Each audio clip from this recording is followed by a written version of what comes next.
ஓம் சாந்தி. K Surajbhai அவர்களின் தாரணை வகுப்பு, ஜனவரி 14, 2025. நமது தவத்தின் மாதம் வெற்றிகரமாக நடந்து கொண்டிருக்கிறது. நாம் மகான் ஆத்மாக்களாவோம். நமது பிறவியே உயர்ந்த காரியங்களை செய்வதற்காகவே ஏற்பட்டிருக்கிறது. முழு உலகும் நமது சக்தி வாய்ந்த அதிர்வலைகளுக்காக உண்மையான மனதோடு காத்து கொண்டிருக்கிறது. நாம் நமது வார்த்தைகளின் மூலமாகவும் அனைவருக்கும் வரங்களை வழங்க வேண்டும். ஏனென்றால் நாம் இஷ்ட தெய்வங்களாவோம். நமது வரம் போன்ற வார்த்தைகள் பலருக்கும் பலன்களை கொடுக்கக்கூடியவையாகும். வரம் போன்ற நமது வார்த்தைகள் அனைவரது துக்கங்களையும் போக்கக்கூடியவையாகும். பிறரை உயர்ந்தவராக ஆக்கக்கூடியவையாகும். அவர்களுக்கு உயர்ந்த பாதையை, குறிக்கோளை காட்டக்கூடியவையாகும். வரம் போன்ற வார்த்தைகளை பேசுவதற்காக நமக்கு நமது வார்த்தைகளின் மீது முழு கட்டுப்பாடு இருக்க வேண்டும். இவ்வுலகில் மௌனத்தை கடைபிடிப்பவர்கள் பலர் இருக்கிறார்கள். ஆனாலும் கட்டுப்பாடு நிறைந்த வார்த்தைகள் என்பவை மௌனத்தை விட உயர்ந்ததாகும். பொதுவாக உலகில் speech is silver, silence is golden என்கிறார்கள். அதாவது பேச்சு என்பது வெள்ளியை போன்றது, அமைதியோ தங்கத்தை போன்றது என்கிறார்கள். ஆனால் கட்டுக்கோப்பான வார்த்தைகள் என்பவை வைரங்களை போன்றவையாகும். பாபா கூறியிருக்கின்றார், நீங்கள் 50 வார்த்தைகள் பேசக்கூடிய இடத்தில் 5 வார்த்தைகளை மட்டுமே பேசி காரியத்தை முடித்துவிட வேண்டும். அந்த அளவிற்கு நீங்கள் சக்தி படைத்தவராக இருக்க வேண்டும் என்று கூறியிருக்கிறார். இதுவே புத்திசாலித்தனமாகும். இதுவே மிகப்பெரிய கட்டுப்பாடாகும். யாருக்கு வார்த்தைகளின் மீது கட்டுப்பாடு இருக்குமோ அவர்களுக்கே வாக்கு சித்தி கிடைக்கிறது. அதாவது அவர்கள் என்ன பேசினாலும் அது பலித்துவிடும். அப்படிப்பட்ட உயர்ந்த சித்தியினை பெறுவதற்காக மிகுந்த யோக பயிற்சி தேவை.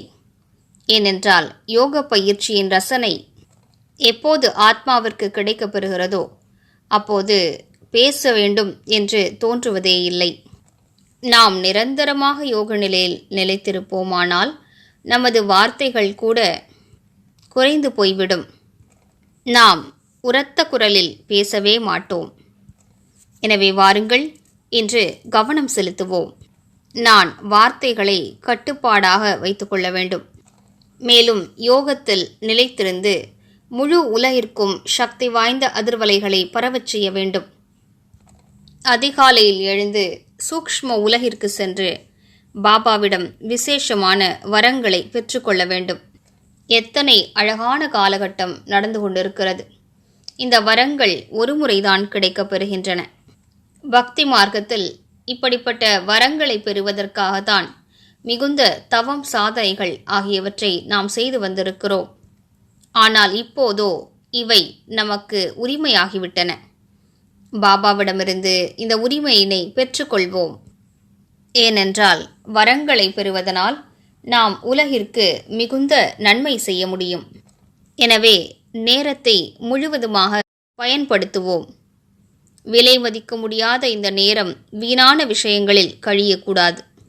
தடைகள், பிரச்சனைகளில் நேரம் விரயமாகக்கூடாது. பற்றுதலில் மாட்டிக்கொண்டு நேரத்தை வீணடிக்கக்கூடாது. இவற்றில்தான் ஜன்ம ஜன்மங்களாக மூழ்கி கிடந்தோம். இப்போதோ ஈஸ்வரிய ஆனந்தத்தினை அடையும் நேரமாகும். எனவே இன்று ஒவ்வொரு மணி நேரத்திலும் ஒரு முறை நாம் சூக்ஷ்ம உலகிற்கு செல்வோம். மேலும் பாப் தாதாவின் தெய்வீகமான சொரூபத்தை காண்போம்.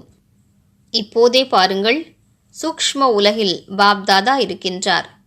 நெற்றியில் மகாஜோதியானவர் பிரகாசித்துக் கொண்டிருக்கிறார். மேலும் பாபாவின் ஒவ்வொரு அங்கத்திலிருந்தும் ஒளி பரவி கொண்டிருக்கிறது. மிகுந்த ஒளிமயமான சொரூபம். பின்னர் பாபா வரமளிக்கும் கரத்தினை என் தலைமீது வைத்துவிட்டார். திருஷ்டி கொடுத்து வரமளிக்கின்றார். குழந்தாய், தடைகளை அழிப்பவனாவாய். இதனை நாம் ஏற்றுக்கொள்வோம். வரங்களை வழங்கும் வள்ளலிடமிருந்து எனக்கு இந்த வரம் கிடைத்துவிட்டது. இன்று முழு நாளும் ஒவ்வொரு மணி நேரமும் சூக்ஷ்ம உலகிற்கு சென்று ஞான சூரியனை கண்டு அவரிடம் திருஷ்டி பெறுவோம்.